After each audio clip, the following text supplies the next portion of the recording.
Lil Nas X. Il y a quelques années à peine, ce nom était absolument partout. Une des plus grandes stars de la pop au monde. Et aujourd'hui, on a un peu l'impression qu'il a disparu des radars. Alors, comment est-ce possible? C'est exactement ce qu'on va décortiquer ensemble.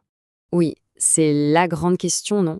Comment un artiste, qui a littéralement tout pulvérisé, battu des records que personne ne pensait pouvoir battre, peut-il s'effondrer comme ça, si vite et sous les yeux de tout le monde?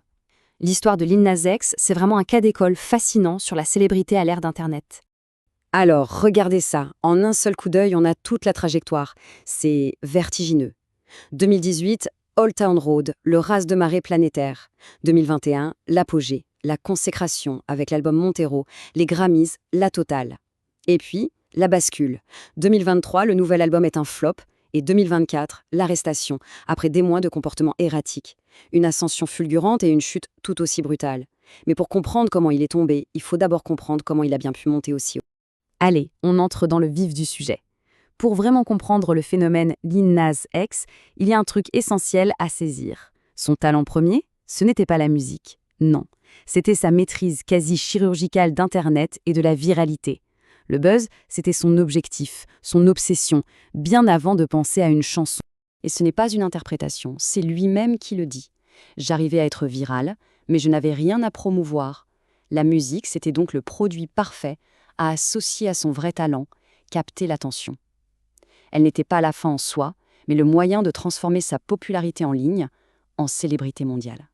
C'est vraiment la clé pour décoder tout le reste. Et la stratégie derrière Old Town Road, c'est la preuve par A plus B.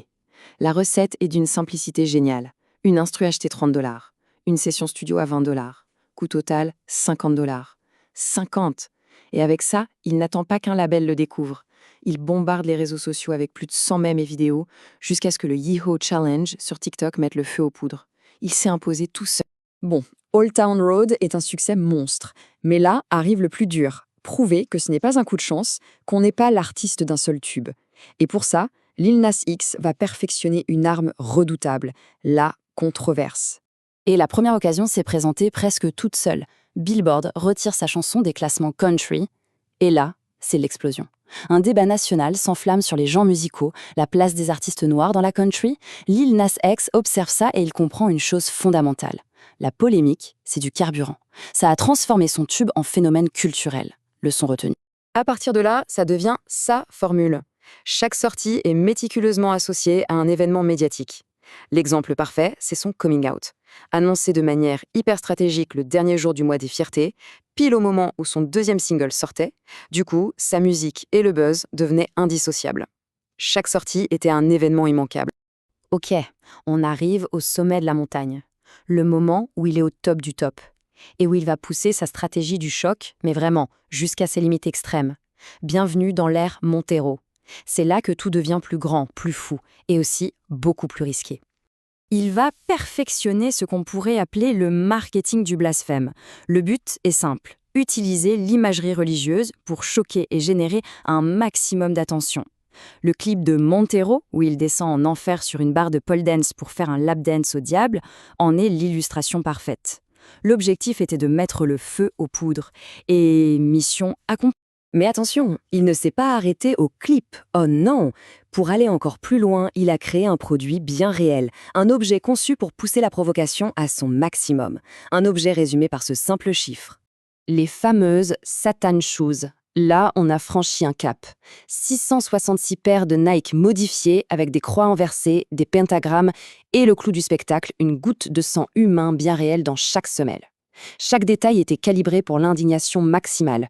Le résultat, un procès de Mike, bien sûr, mais aussi un sold-out en moins d'une minute. Son image de rebelle était à son zénith. Seulement voilà, à force de tirer sur la corde, elle finit par casser.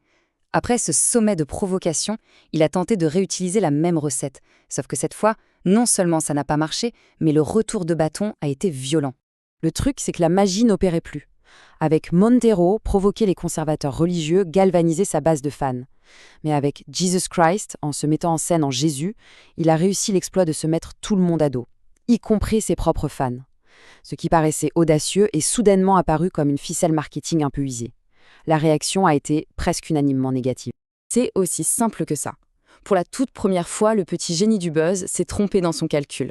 Et face au tollé, il a dû faire une chose impensable pour lui jusqu'alors, s'excuser publiquement. D'un coup, l'armure du rebelle intouchable venait de se briser. Et les chiffres, eux, sont sans pitié. Old Town Road, numéro 1. Montero, numéro 1. J-Quest, numéro 69. La chute est brutale. C'est un échec commercial retentissant qui va marquer le début de la véritable descente. Parce que cet échec n'était pas que commercial. Ça a été le détonateur d'une réaction en chaîne qui a impacté sa carrière, bien sûr, mais aussi sa vie personnelle et surtout sa santé mentale. À partir de là, tout s'accélère, mais dans le mauvais sens. Début 2023, le flop. Mi-2023, son label commence à lui fermer les portes. Fin 2023, la santé lâche, hospitalisation pour une paralysie faciale. Et le point d'orgue de cette spirale, l'arrestation très médiatisée en 2024. Les signaux d'alarme étaient là sur ses réseaux sociaux. Des messages codés, des vidéos bizarres, des apparitions où il semblait clairement sous influence. Jusqu'à cette fameuse nuit où il a été retrouvé errant, nu, dans la rue, ne portant que des bottes de cow-boy. L'arrestation qui a suivi n'a été que la conclusion tragique de cette longue dérive. Et cette phrase résume parfaitement la situation. Quand toute une identité est construite sur l'attention et la renommée, que se passe-t-il le jour où cette attention disparaît? L'effondrement semble presque inévitable. Finalement, l'histoire de Lil Nas X dépasse sa propre personne. Il a maîtrisé les règles de la célébrité sur Internet comme personne avant lui. Mais son parcours nous montre aussi les limites et les dangers de ce modèle. Parce que quand le buzz s'arrête, que reste-t-il? Au fond, c'est une question qui mérite qu'on y réfléchisse.